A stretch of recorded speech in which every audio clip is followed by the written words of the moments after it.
On attend que les noisettes tombent et puis dès qu'il y en a un certain volume, on commence à ramasser, tout en sachant que tout ne tombe pas en même temps, donc il faut faire minimum 2 passages, quoi.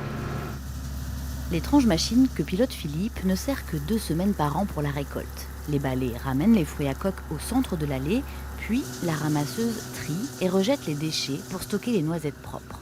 Toutes les mauvaises sont tombées donc avant, les bonnes, il y a déjà 15 jours de ça. Donc là on a nettoyé le verger, et ce qui permet d'éviter de mélanger des bonnes et des mauvaises. La nuciculture est très exigeante et consomme beaucoup d'eau, 20 litres par arbre chaque jour de l'été.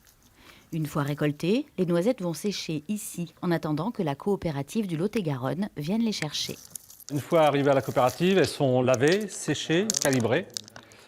Pour les plus petites, en dessous de 18 mm en coque, elles sont décortiquées. Et toutes les autres sont vendues en coque, voilà, au niveau Europe et monde un petit peu.